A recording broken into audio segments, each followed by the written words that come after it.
Bom dia, queridos, a todos, já nos aproximando também quase de boa tarde, mas é uma grande alegria podermos estar juntos nesse momento de graça, nesse momento que para nós essa live é um grande retiro, um retiro que nós estamos vivendo, que nós estamos compartilhando juntos, esse momento de oração, esse momento de súplica, esse momento de clamor por tantas vidas, pedindo ao Senhor que continue intervindo com a sua graça, com o seu poder na nossa vida, na nossa história. E agora, eu gostaria de compartilhar também com vocês nesta pregação sobre a oração em tempos de crise. Como a oração pode ser a fortaleza do nosso coração. Como a oração pode ser a fortaleza da nossa vida, também nesses tempos de crise.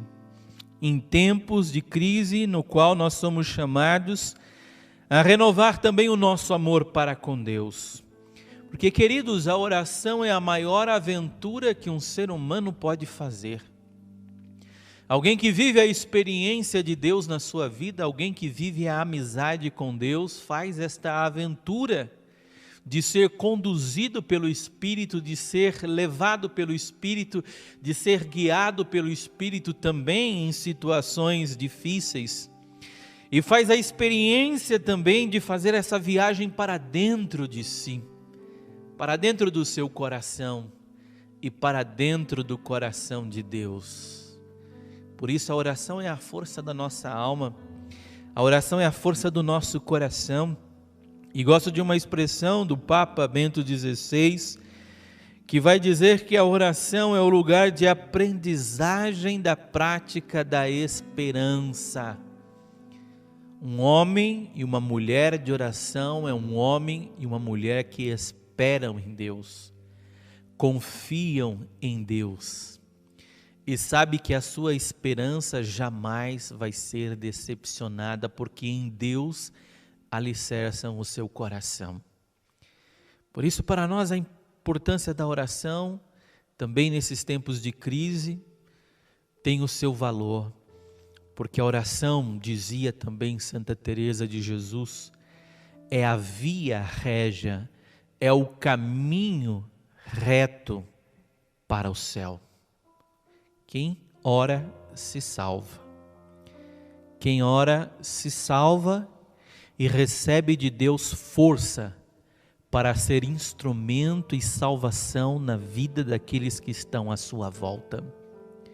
Como você tem vivido esse tempo de crise?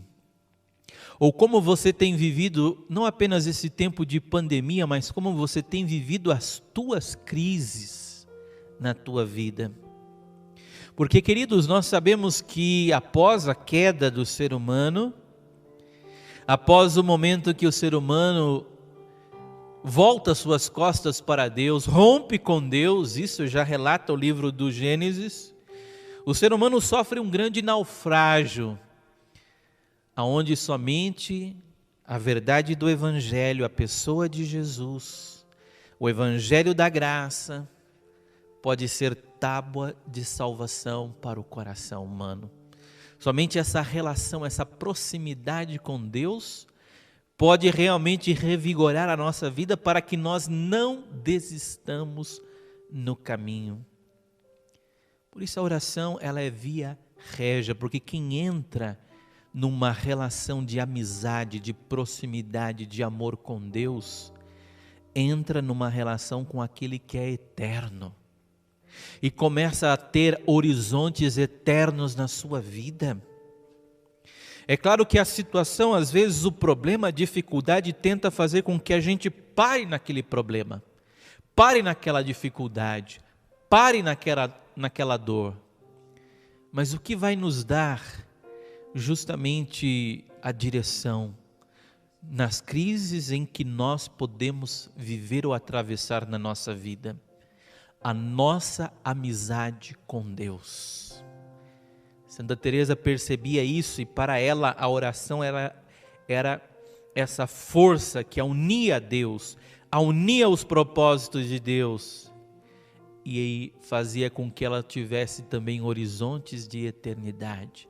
Não parasse no problema, mas fosse para além, transcendesse aquele momento de problema, aquele momento de dor, confiando no Senhor, confiando que o Senhor estava presente na sua vida. Por isso, quando pensamos na oração em tempos de crise, nosso olhar e discernimento de toda a situação vai buscar como bússola para guiar a nossa vida a palavra de Deus.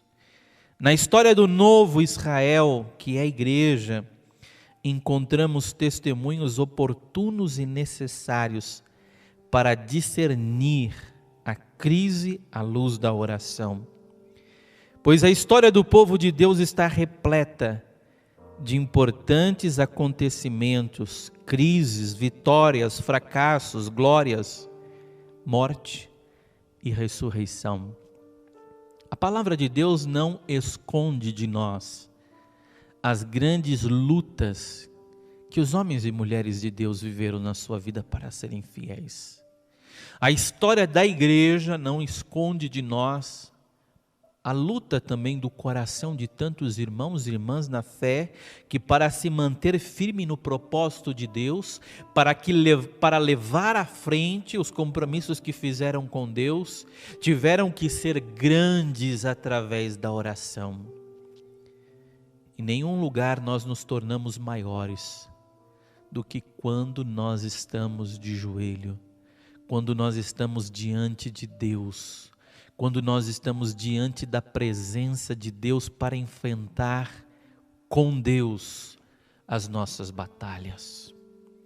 Por isso eu amo essa história da salvação, por isso eu amo essa história da igreja, porque nela, mesmo diante das sombras, aparecem figuras luminosas, grandes estrelas da fé, grandes homens e mulheres que ajudam a gente a caminhar, firme e decididos na direção daquele que é a grande alegria da nossa vida, a pessoa do Senhor Jesus. Também gosto de uma expressão que uma vez ouvi e escutei e achei muito interessante, que dizia que na igreja a crise é a especialidade da casa.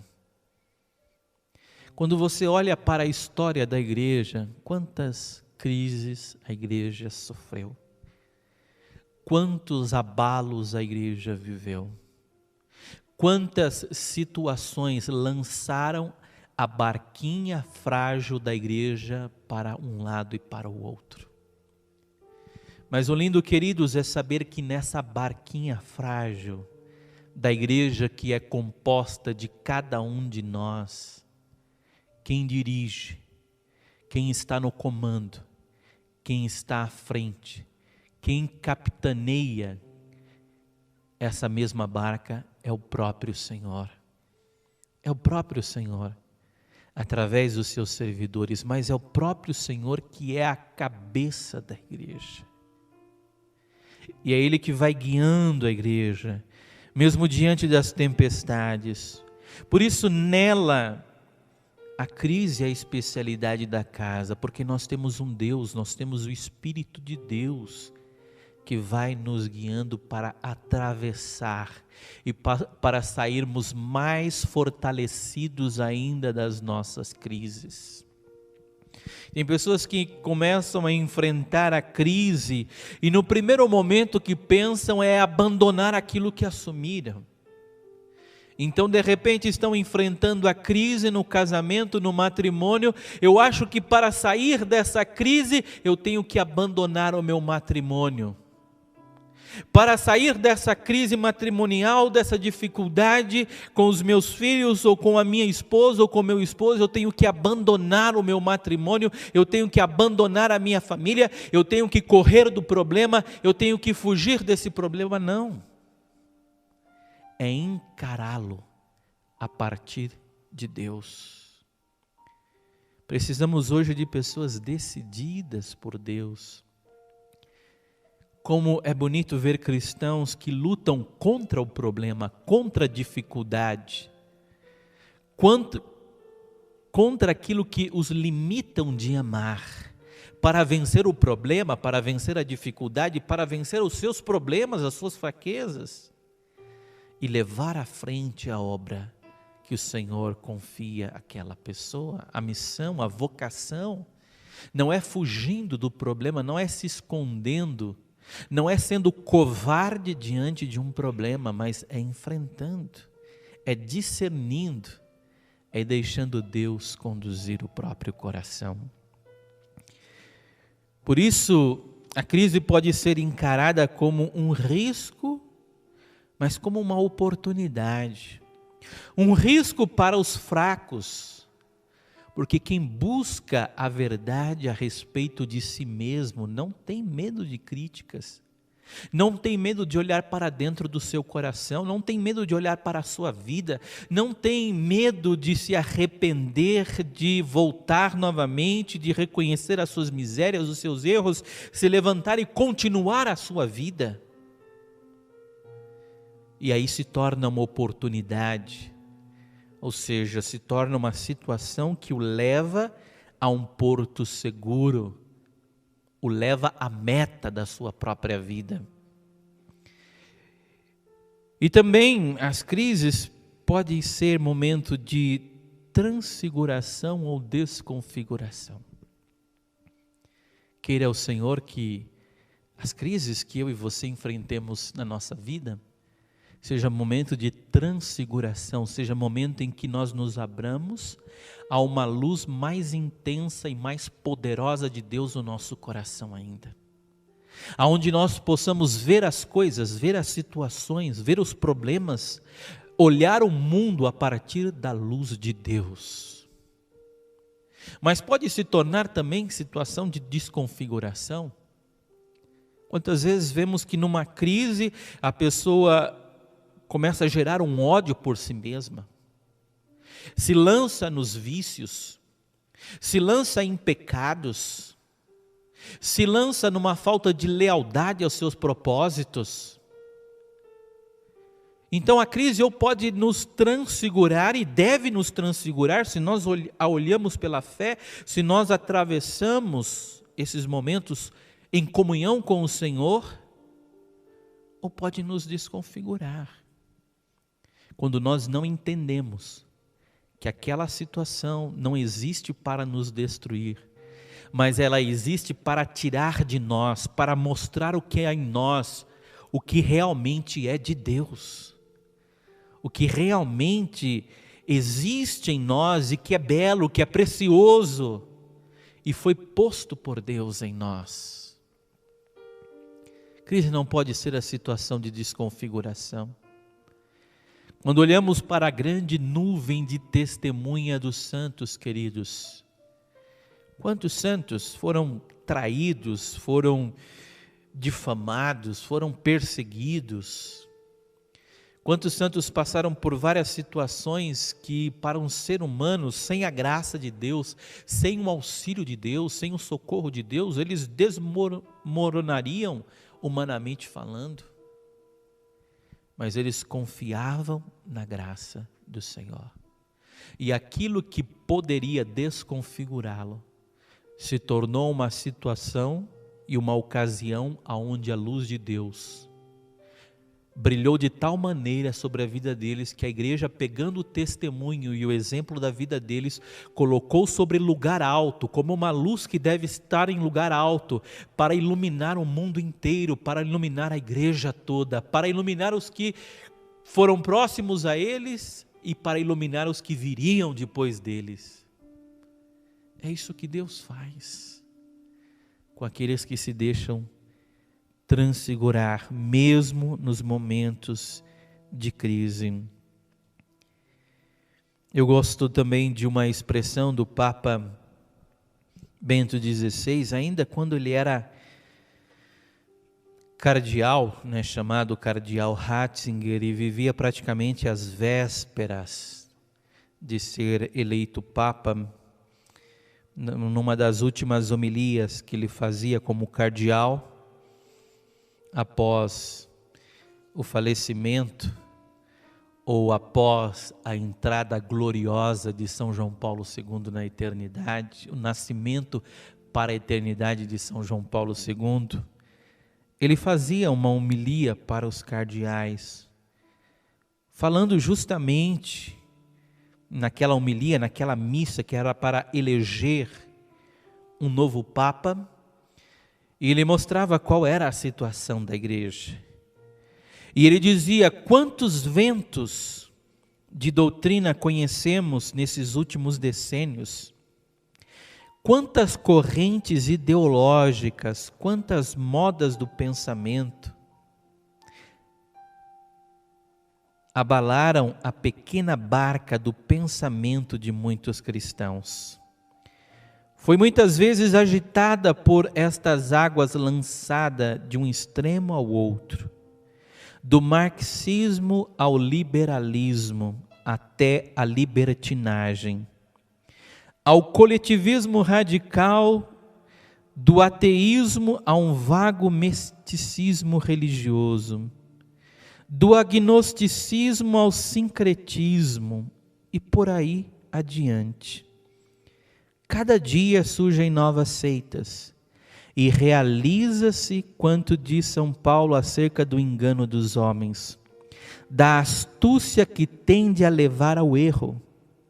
Ter uma fé clara, segundo o credo da igreja, muitas vezes é classificado como fundamentalismo, enquanto relativismo, isto é, deixar-se levar aqui e além por qualquer vento de doutrina, aparece como a única atitude à altura dos tempos odiernos. Vai se constituindo uma ditadura do relativismo, que nada reconhece como definitivo e que deixa como última medida apenas o próprio eu e as suas vontades. Ao contrário, nós temos outra medida. O Filho de Deus, o verdadeiro homem, é ele a medida do verdadeiro humanismo. Adulta não é uma fé que segue as ondas da moda e a última novidade. Adulta e madura é uma fé profundamente radicada na amizade com Cristo. É esta amizade que nos abre a tudo o que é bom e nos dá o critério para discernir entre verdadeiro e falso, entre engano e verdade. Que maravilhoso ouvir estas falas do nosso querido Papa Emérito Bento XVI, a respeito justamente dessa fé adulta, dessa fé madura, que amadurece, que cresce em meio também às crises que atravessamos. Às vezes nós queremos ser pessoas maduras na fé, às vezes queremos alcançar uma maturidade humana, mas como chegar a essa maturidade sem que nós passemos por caminhos que nos desafiam, que nos purificam, que exigem de nós tirar o melhor que nós temos? O Papa faz os cardeais lançarem um olhar sobre a história da igreja, quantas vezes balançada por ideologias, balançada por pecados dos seus próprios filhos, balançada por crises, mas ela é a igreja de Deus, ela é a arca com a qual Deus fez aliança para salvar a humanidade, e através dela, através da sua oração, a humanidade encontra salvação e redenção. Por isso é necessário termos firmes no nosso coração que nós somos um povo que, desde a sua origem, enfrentou e enfrenta as crises que surgem no nosso caminho. Como algumas personagens da Bíblia enfrentaram também as suas próprias crises. Como eu disse, a igreja, comparando a essa arca da aliança, gostaria de trazer a vocês também a figura de Noé e da arca, uma figura lá do Antigo Testamento, lá do primeiro livro da Palavra de Deus, que está em Gênesis 6, e vou citar alguns versículos. Gênesis 6, 13, de 17 a 22, e o capítulo 7, versículo 1 também, aonde Deus disse a Noé: chegou o fim de toda a carne, eu o decidi, pois a terra está cheia de violência por causa dos homens, e eu os farei desaparecer da terra. Quanto a mim, vou enviar o dilúvio, as águas, sobre a terra para exterminar debaixo do céu toda a carne que tiver sopro de vida. Tudo o que há na terra deve perecer, mas estabelecerei minha aliança contigo. E entrarás na arca tu e teus filhos, tua mulher e as mulheres de teus filhos contigo. De tudo que vive, de tudo que é carne, farás entrar na arca 2 de cada espécie, um macho e uma fêmea, para os conservares em vida contigo. De cada espécie de aves, de cada espécie de animais, de cada espécie de todos os répteis do solo, virá contigo um casal para os conservares em vida. Quanto a ti, reúne todo tipo de alimento e armazena-o. Isto servirá de alimento para ti e para eles.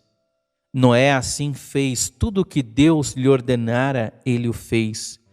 O Senhor disse a Noé: entra na arca, tu e toda a tua família, porque és o único justo que vejo diante de mim no meio desta geração.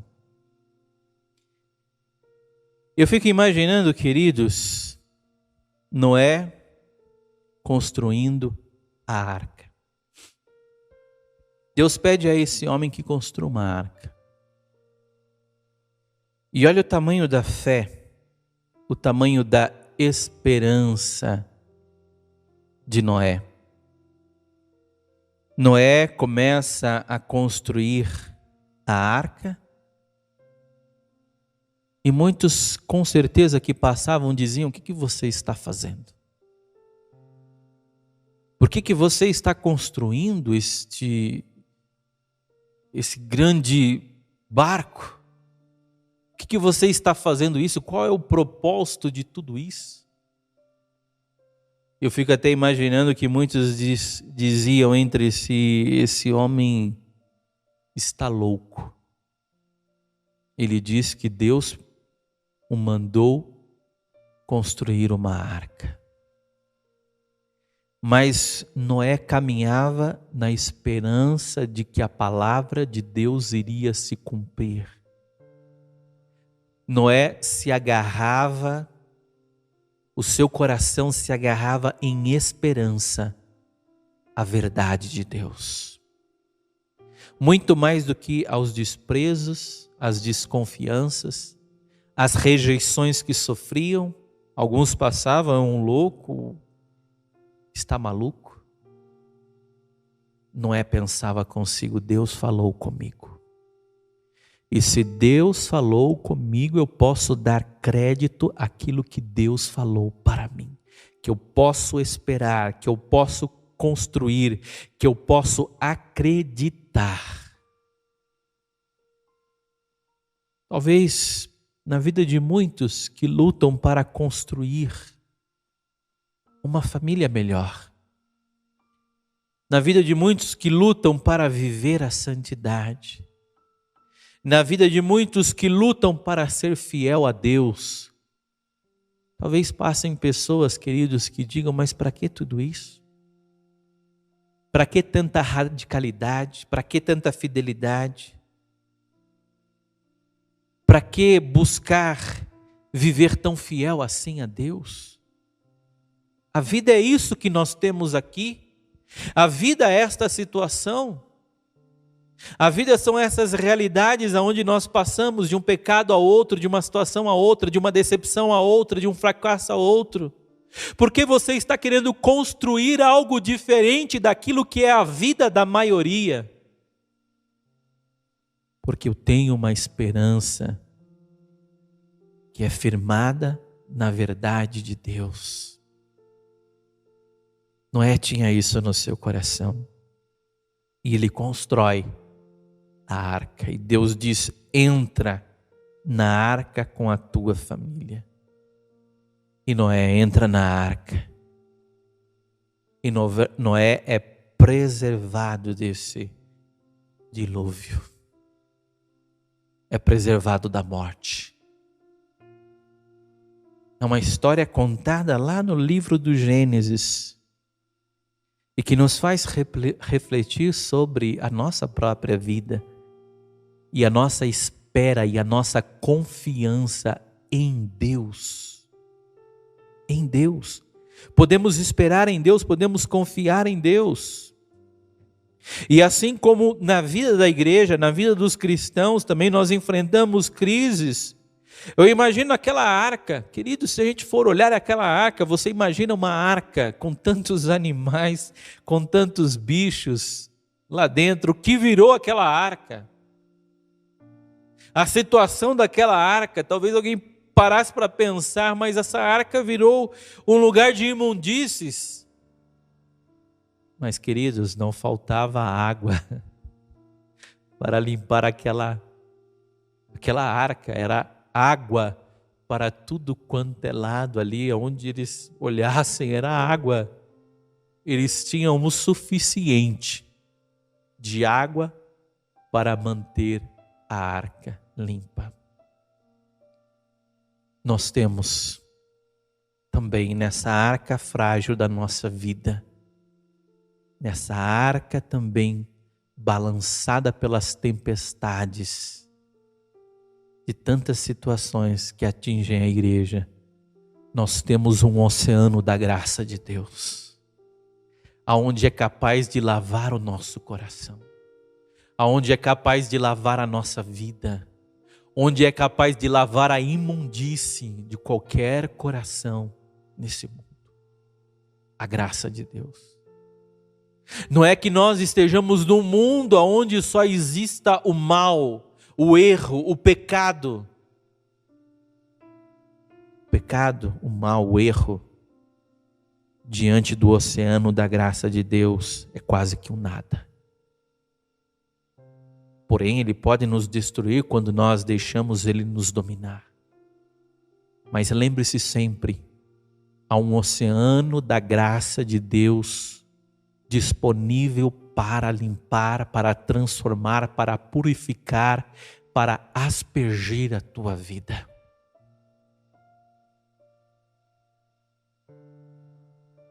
Uma outra personagem na Sagrada Escritura que nos ajuda a compreendermos também aquilo que nós estamos aqui meditando é a pessoa de Moisés. Mas antes de entrar na pessoa de Moisés e falar um pouquinho do Deus que chama Moisés mesmo em meio às crises em que ele passa, eu gostaria só de terminar esse momento, essa fala sobre Noé, citando as Sagradas Escrituras, o que as Sagradas Escrituras fala desse homem, fala justamente de Noé. E quando a gente vai nas Sagradas Escrituras, a gente lê lá no capítulo 11, versículo 7. Se você está aí com a sua Bíblia na sua casa, você pode pegá-la. Capítulo 11, versículo 7, que vai dizer assim: foi pela fé que Noé, avisado divinamente daquilo que ainda não se via, levou a sério o oráculo e construiu uma arca para salvar sua família. Pela fé condenou o mundo, tornando-se o herdeiro da justiça que se obtém pela fé. Pela fé condenou o quê? O mundo. O mundo não como criação de Deus, mas o mundo enquanto uma estrutura de pecado. Condenou o pecado. Odiou o pecado e preferiu a graça. Odiou a infidelidade e preferiu o seu Deus. Por isso a fé de Noé é reconhecida por todos os tempos. E aí podemos entrar agora em Moisés, e cito para vocês aqui capítulo 2, os últimos versículos 23 e 25, e depois a partir do capítulo 3 também, porque Deus chama Moisés no momento de crise, em que o povo de Israel está em crise. Muito tempo depois, diz a Sagrada Escritura, morreu o rei do Egito e os filhos de Israel, gemendo sob o peso da servidão, clamaram e do fundo da servidão o seu clamor subiu até Deus. E Deus ouviu os seus gemidos. Deus lembrou da sua aliança com Abraão, Isaque e Jacó. Deus viu os filhos de Israel e Deus conheceu a sarça ardente. Antes de entrarmos na sarça ardente, olha só que bonito, Deus, Ele ouviu o grito, Deus ouviu o clamor, Deus percebeu o fundo da servidão do qual o seu povo clamava. O nosso Deus não é um Deus surdo ao nosso clamor. O nosso Deus não é um Deus surdo à nossa prece, mas é um Deus que nos escuta. É um Deus que nos responde. Muitas vezes, talvez Ele não responda aquilo e da maneira como você esteja pedindo.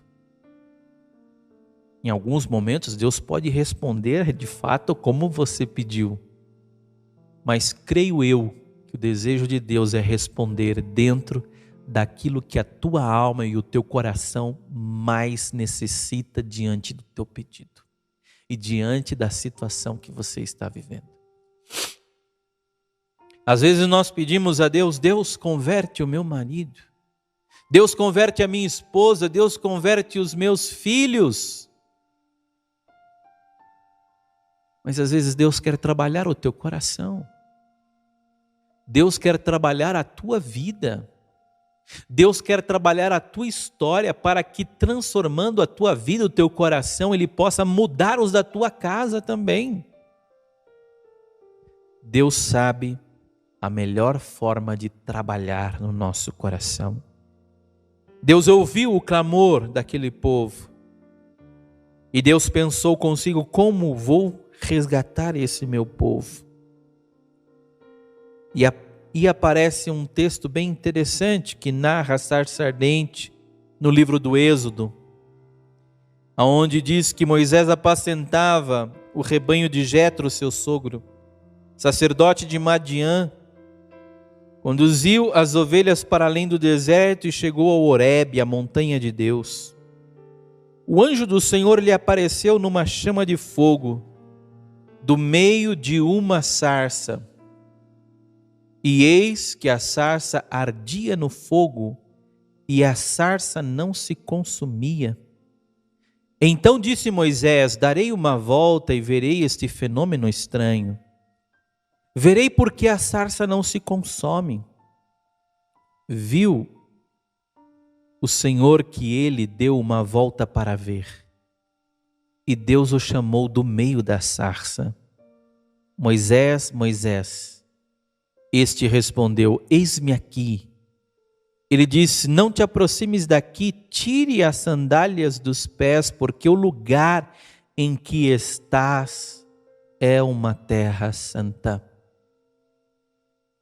Moisés faz uma experiência profunda de Deus nesse momento.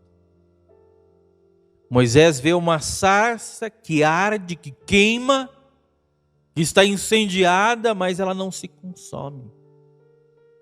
E aquela sarça é a presença de Deus. Do meio do fogo, Deus quer falar com Moisés. E eu penso que as experiências que nós fazemos de Deus, as experiências de ser tocado por este fogo do Espírito, As experiências de ser mergulhado na graça de Deus tem como finalidade nos despertar também para fazer a vontade do Senhor. Lembremos-nos, queridos, nesse momento Deus está levantando Moisés para uma missão. Moisés está falando com Deus, está dialogando com Deus.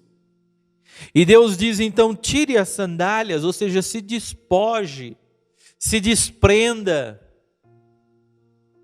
se esvazie para se encher de mim, se encher dos meus propósitos, se encher dos meus projetos.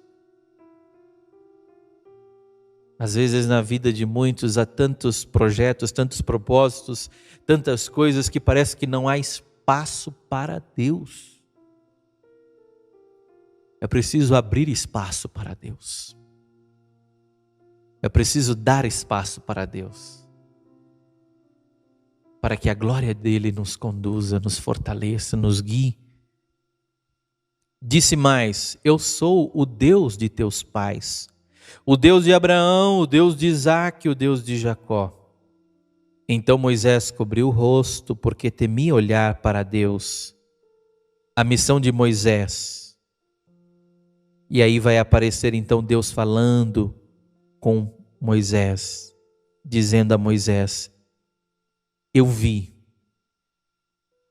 a miséria do meu povo que está no Egito. Eu ouvi o seu clamor por causa dos seus opressores. E eu conheço as suas angústias. Por isso desci, a fim de libertá-lo da mão dos egípcios e para fazê-los subir daquela terra a uma terra boa e vasta que mana leite e mel. Olha só quantos verbos importantes aparecem aqui. Eu vi. Nada o que eu e você vivemos passa despercebido diante do olhar de Deus. Deus é um Deus que vê a luta do seu povo e a luta de cada um dos seus filhos.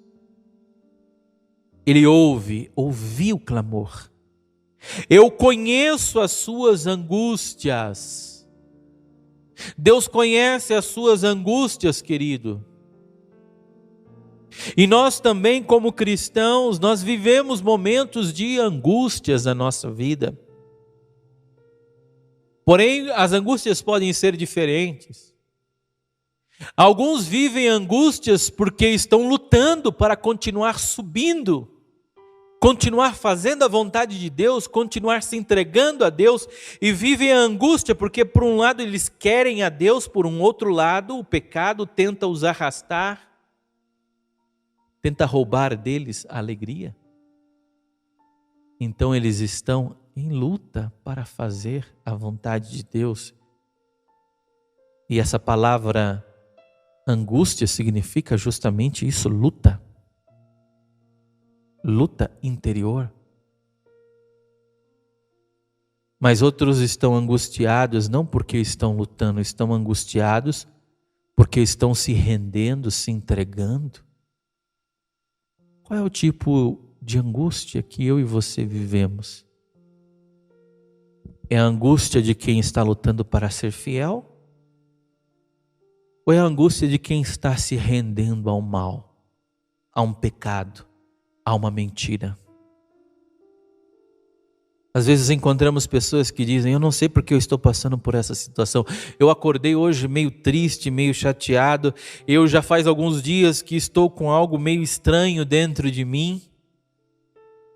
Atravessamos momentos de angústias, conhecidos, desconhecidos, que passam pelo nosso coração, que passam pela nossa mente, mas continuemos a subir, porque Deus conhece as nossas angústias e Deus desce para nos libertar, como desceu para libertar o povo de Israel dos egípcios e para fazê-los o quê? Para fazê-los subir.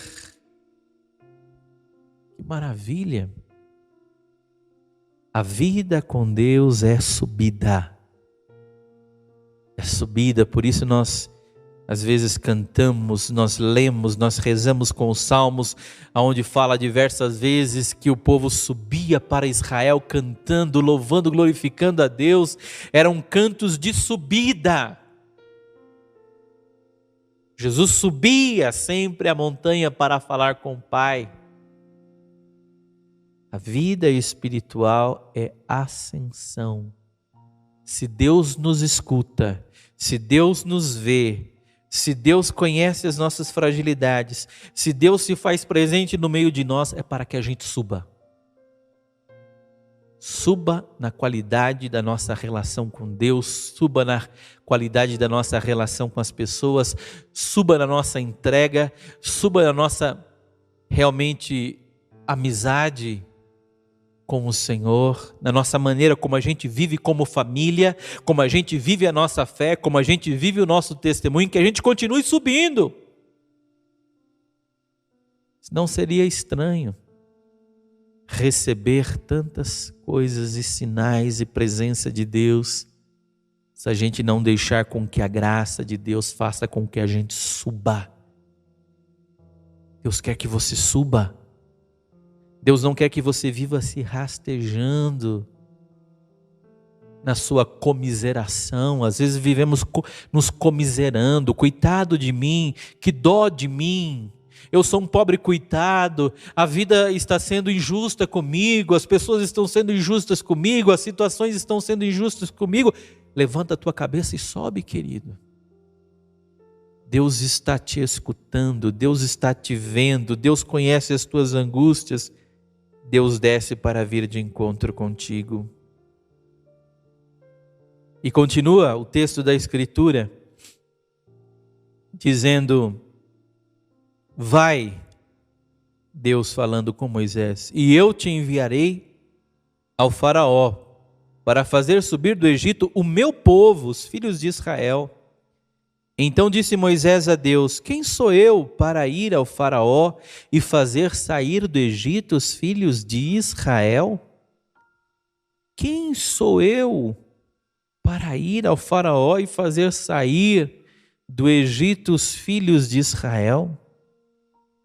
Quem era Moisés naquele momento?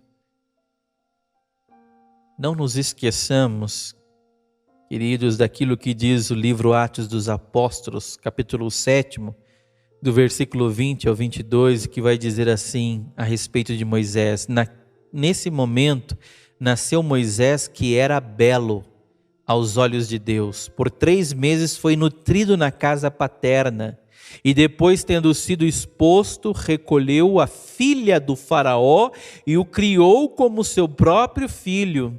Assim foi Moisés iniciado em toda a sabedoria dos egípcios. Moisés era o homem mais preparado para conduzir o povo egípcio naquele momento. Moisés era o homem mais preparado para fazer com que as intenções do Faraó triunfassem naquele momento. Porque ele foi formado para aquilo. E o que Deus faz com Moisés? Deus permite que Moisés se distancie do Faraó, da sua casa, se aproxime do povo de Israel, e Deus faz de Moisés um líder para conduzir agora aquele povo a respeito do qual ele não conhecia muita coisa.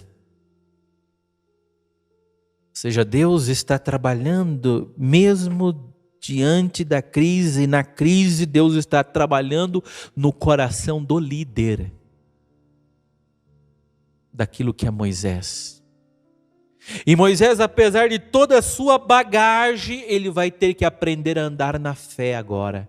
Ele vai ter que aprender a confiar em Deus, ele vai ter que aprender a se deixar conduzir por Deus. E quando ele faz isso, aí termina que a última parte do versículo 22 de Atos 7, ele torna-se poderoso em suas palavras e em suas obras. Tremendo isso, ver como Deus, nas crises, vai conduzindo o seu povo. Deus é assim, querido. Por isso, jamais se renda diante das lutas que você enfrenta na tua vida, porque é Deus quem conduz a tua história. Nós precisamos hoje pedir ao Senhor que transforme os nossos corações, a nossa vida, que nos ajude a sermos pessoas mais determinadas, que tragam em si uma determinação inquebrantável, que não é qualquer situação, que não é qualquer problema, que não é qualquer dificuldade que vai quebrantar, que vai destruir a nossa confiança em Deus. Agora, uma fé medíocre, ela se quebra diante de qualquer situação. Mas por que Deus está permitindo isso na minha vida? Deus não é fiel. Por que Deus está permitindo que eu passe por isso? Porque essa situação na minha família, eu vou virar as costas para Deus. Eu vou chutar o balde e pronto, acabou. Essa pode ser a atitude mais fácil. Mas não é a atitude esperada por Deus para a nossa vida. É permanecer, é continuar orando, é continuar confiando. E agora eu faço um salto, poderia ir citando vários profetas, mas agora eu quero fazer um salto lá para o apóstolo Paulo. Falar também, assim como falei do nascimento e de Deus que suscita um grande líder para Israel, que foi Moisés. Agora Deus que suscita também um grande apóstolo para a igreja, que foi Saulo transformado em Paulo. O amor gracioso de Deus golpeou o coração daquele jovem Saulo, que no caminho de Damasco respirava ódio à igreja de Deus e se tornou um profeta do amor. Uma pedra viva lançada por Deus para edificar a igreja em muitos corações. Mas vamos à narração que Paulo fala dele mesmo. Sabemos que Paulo, querido, esse grande, maravilhoso apóstolo do Senhor Jesus, foi um grande perseguidor da igreja. A igreja foi encurralada, a igreja estava sendo espremida. A igreja estava sendo atacada, havia um desejo no coração de muitos de acabar com a igreja. Vamos acabar com esta seita que surgiu aqui no judaísmo, vamos destruir essa seita. Encurralam a igreja, encurralam os cristãos. E Paulo está junto, ou melhor, Saulo está junto. E depois ele vem narrando. Ele diz em Gálatas 1, do versículo 13 ao versículo 14: Ouviste certamente da minha conduta de outrora no judaísmo, e como perseguia sobremaneira e devastava a igreja de Deus. Como progredia no judaísmo mais do que muitos compatriotas da minha idade, distinguindo-me no zelo pelas tradições paternas. Olha só o que ele dizia: perseguia sobremaneira e devastava a igreja de Deus.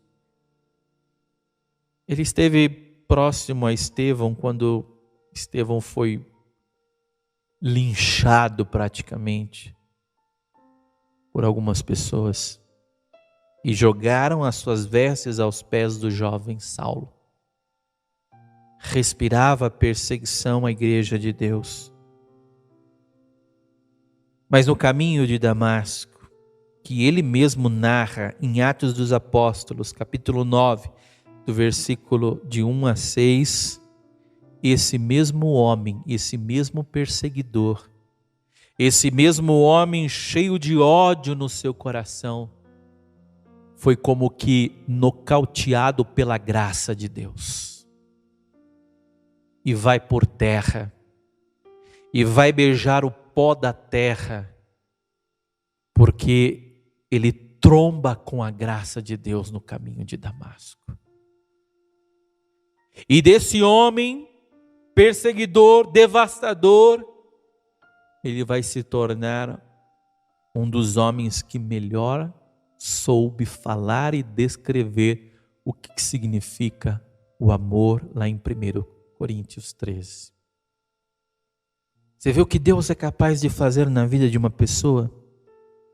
Mas vamos ao texto, versículo 1 do capítulo 9. Saulo, respirando ainda ameaças de morte contra os discípulos do Senhor, dirigiu-se ao sumo sacerdote, foi pedir-lhe cartas para as sinagogas de Damasco, a fim de poder trazer para Jerusalém presos os que lá encontrasse pertencendo ao caminho, quer homens, quer mulheres.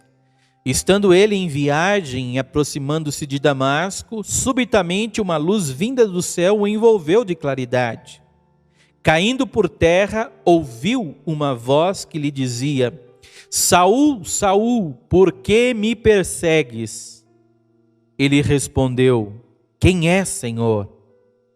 E a resposta: Eu sou Jesus, a quem tu estás perseguindo. Mas levanta-te, entra na cidade, e te dirão o que deves fazer.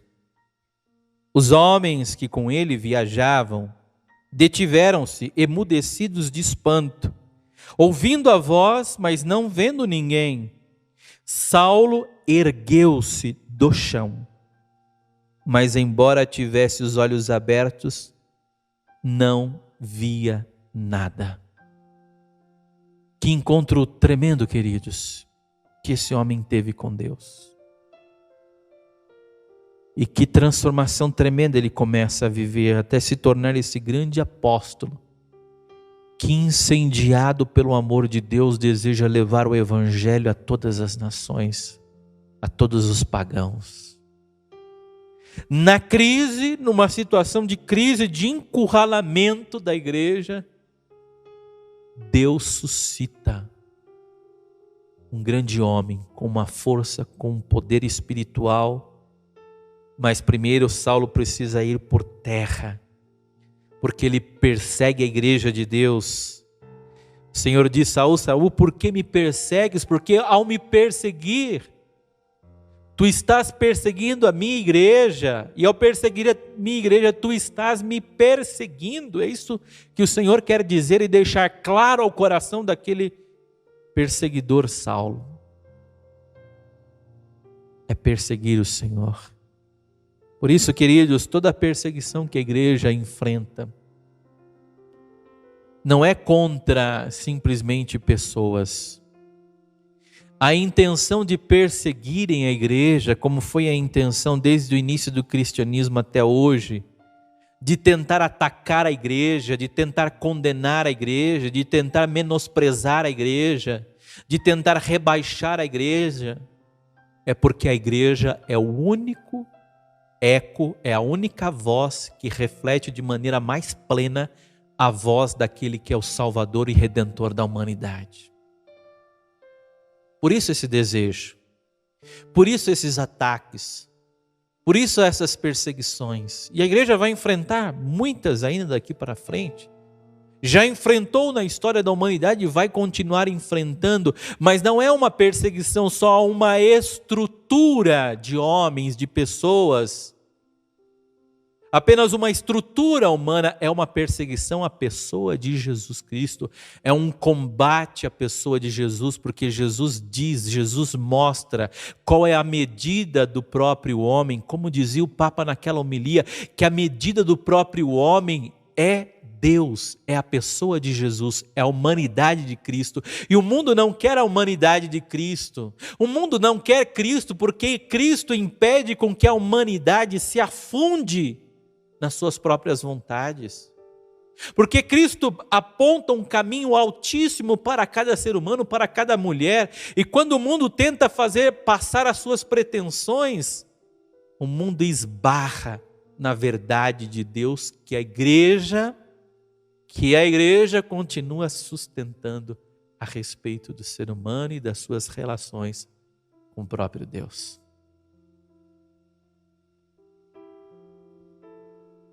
São as situações de crise que agora Paulo começa a atravessar, e a gente sabe muito bem que Paulo, mesmo diante das crises enfrentadas, uma vez que ele fez a experiência e ele traz dentro de si essa força da transfiguração, essa luz de Deus, não há calabouço, queridos, não há correntes, não há soldados, não há prisão que possam impedir ele de continuar a missão que o Senhor confia a ele. E mesmo lá de dentro do pretório romano, que era a polícia, era a guarda mais eficaz do Império Romano, pelo testemunho desse homem, soldados começam a se converter a Cristo. Porque olhavam para Paulo e percebiam: quem é esse homem? Quem é esse homem que nem cadeias, que nem desprezo, que nem açoites, que nem prisões, que nada consegue impedir com que ele continue anunciando a verdade? Se esse homem é tão grande, se esse homem é tão maravilhoso, se ele é tão fiel, enquanto ele é amaldiçoado, perseguido, ele está abençoando, ele está orando, ele está intercedendo, ele está levantando louvores a Deus. Se o Deus desse homem o faz tão belo assim, tão santo assim, eu quero seguir o Deus deste homem. Também nas nossas crises, nas tuas crises, Deus quer tirar o melhor daquilo que você é chamado a ser, meu querido. Olhemos para o exemplo desse apóstolo que atravessou as suas crises orando. Estava lá no fundo do calabouço, escuro.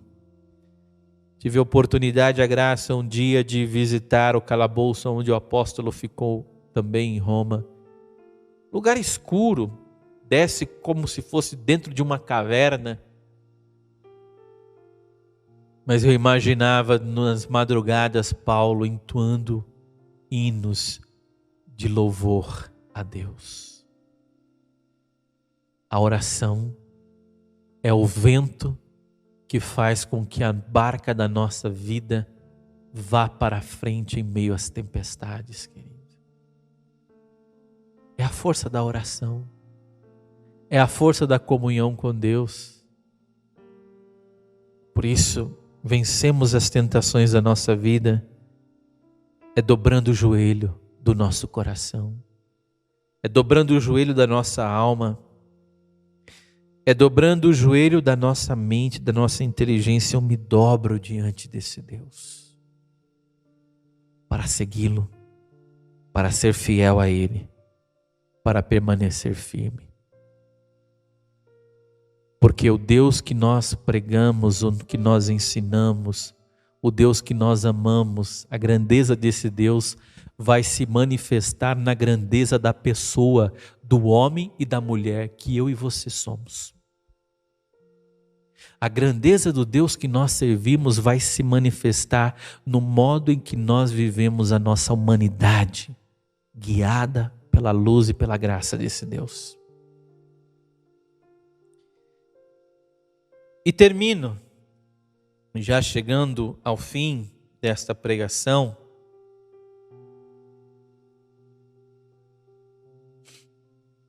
termino citando o Evangelho narrado por São Mateus, capítulo 26, do versículo 36 ao 46, que fala da oração como lugar de triunfo da vontade do Pai. Lugar de triunfo da vontade do Pai. É a oração na nossa própria vida. E nós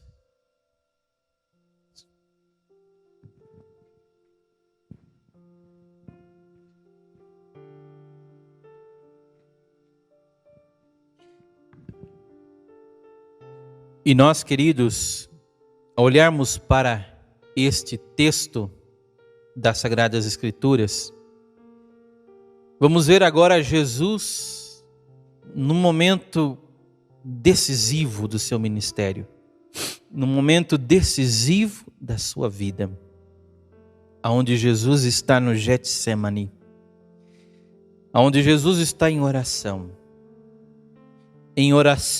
para que naquele momento, que não deixa de ser um momento de purificação, que não deixa de ser um momento oportuno e de transfiguração,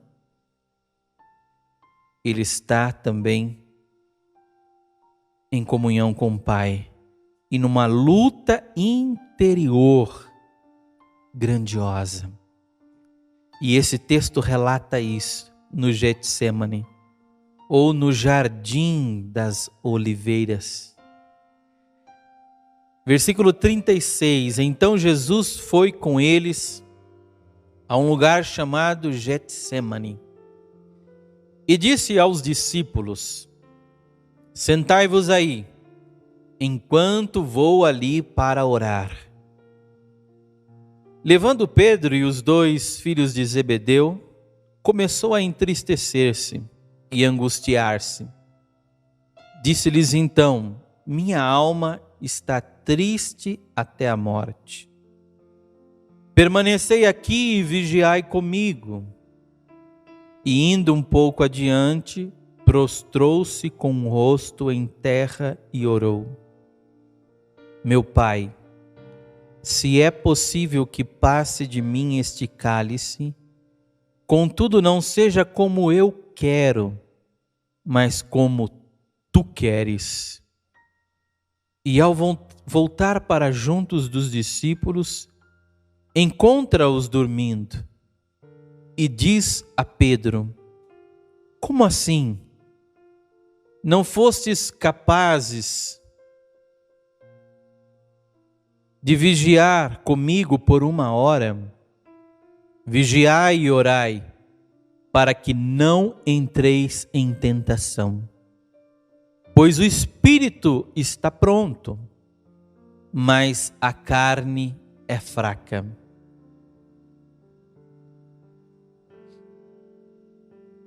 Queridos, é interessante, porque Jesus está aqui no maior combate. É a vontade humana do Filho abrindo-se à vontade plena de Deus, se deixando envolver pela vontade de Deus. E ele ora também pelos seus discípulos: vigiai e orai para que não entreis em tentação. Pois o espírito está pronto, mas a carne é fraca. Jesus vai nos mostrando que é preciso também a nossa vida estar repleta de oração e vigilância diante das situações que querem destruir a nossa vida. Nós passamos por tentação, e tentação, dizia São Jerônimo, é um sinal de que a pessoa está viva para Deus. Felizes os que passam por tentação e vencem as tentações, porque a sua alma está viva em Deus. Estranho é quando alguém não tem tentação, significa que ela já vive uma vida instintiva, deu vontade de fazer, veio o desejo de pecar, veio a ocasião para o pecado, eu vou e já me lanço nisso. É claro que essa pessoa não vai sentir o desafio que é lutar contra a tentação. E como dizia um dos primeiros padres da igreja, diante da tentação, ou nós nos tornamos mártires ou idólatras. Ou a gente permanece firme com Deus, ou a gente continua adorando a falsos ídolos ou ao nosso próprio eu, às nossas próprias vontades. Por isso, enquanto Jesus está ali naquela luta, ensina-os também a lutar. Se afasta de novo pela 2ª vez e ora ao Pai: meu Pai, se não é possível que isto passe sem que eu beba, seja feita a tua vontade. E ao voltar de novo, encontrou-os dormindo, pois os seus olhos estavam pesados de sono. Deixando-os, afastou e orou pela terceira vez, dizendo de novo as mesmas palavras. E aqui cito novamente, mesmo que o texto não cite: meu Pai, se não é possível que isto passe sem que eu o beba, seja feita a tua vontade. Vem então para junto dos discípulos e lhes diz: dormi agora e repousai. Eis que a hora está chegando e o Filho do Homem está sendo entregue às mãos dos pecadores. Levantai-vos, vamos. Eis que o meu traidor está chegando. É a luta do filho para continuar até o último instante fiel à vontade do Pai. Talvez alguém poderia perguntar, mas não era a vontade do filho? Sim, o filho era humano. E como que o filho resolveu essa vontade humana que chega a pedir ao Pai: se isto é possível, afasta de mim este cálice? Foi justamente colocando a sua vontade humana dentro da vontade também amorosa do Pai, deixando com que a vontade do Pai envolvesse toda a sua vontade humana e continuasse a concretizar esse mistério da redenção. Era como se Jesus estivesse dizendo: não o que eu queira, por mais que eu queira, mas o que tu queiras, por mais que eu não queira. Jesus mostrou que ele não queria naquele momento, mas ele colocou a vontade do Pai, deixou a sua vontade ser arrastada para dentro da vontade do Pai e realizar assim o plano de salvação. E ele diz no final: levantai-vos, vamos. Eis que o meu traidor está chegando. E termino com uma citação de Santa Teresa, que dizia: cumpra-se em mim, Senhor, a vossa vontade, de todos os modos e maneiras que vós, Senhor meu, quiserdes. Se desejais que eu tenha sofrimentos, dai-me forças para suportá-los. E mandai-os. Se perseguições, enfermidades, desonras e necessidades, aqui estou. E não vou virar o rosto, Pai meu, nem a razão para dar-vos as costas. Não vou virar o rosto e nem há razão para virar as costas, que é muito fácil fazer. Virar o rosto, não é comigo que Deus está pedindo isso. Não é para mim que Deus está pedindo para enfrentar essa situação. Volto as costas. E ela continua: se o vosso Filho deu em nome de todos esta minha vontade, não há razão para que eu fale, mas sim para que me façais vós a graça de me dar o vosso reino, para que eu então possa fazer, já que ele me pediu que fizesse, deixando que disponhais de mim como de coisa vossa, de acordo com a vossa vontade. Se o vosso Filho deu em nome de todos esta minha vontade, não há razão para que eu fale. Deus te deu uma vontade poderosa também, querido, para enfrentar as suas crises, para levar à frente a sua obra. Teresa percebia na vida dela, Santa Teresa de Jesus, que Deus deu a ela essa vontade determinada, forte, corajosa, para que servisse ao reino dele e para que beneficiasse tantas almas. Quando você, querido, se decide por Deus, quando a tua vontade decide amar a Deus, quando você se determina por Deus, essa tua decisão é como uma alavanca que levanta o mundo inteiro. E termino esta pregação dizendo que a grande importância, então, da oração em tempos de crise é que a oração seja para nós a força através da qual realizamos a vontade de Deus. É para isso a oração em tempos de crise, para que na crise a vontade de Deus seja realizada. E o que te dá força, o que me dá força é a oração. Por isso nos coloquemos em oração. Nesse término de pregação, coloquemos a nossa vida em oração. Porque é ela que vai te levar para frente. É ela o vento que a tua alma necessita para levar o barco da tua vida, da tua família para frente nesse momento. Deixemos a graça de Deus nos conduzir. Obrigado, Senhor, por cada irmão que nos acompanha. Frutificai o seu coração e frutificai a vida de cada um com a tua graça. E que possam crescer na intimidade e na comunhão contigo.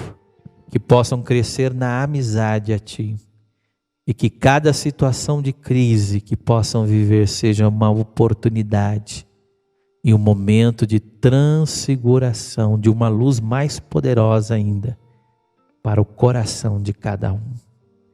É o que nós te pedimos, Senhor, em teu nome, para a glória do seu santo nome. Amém. Amém.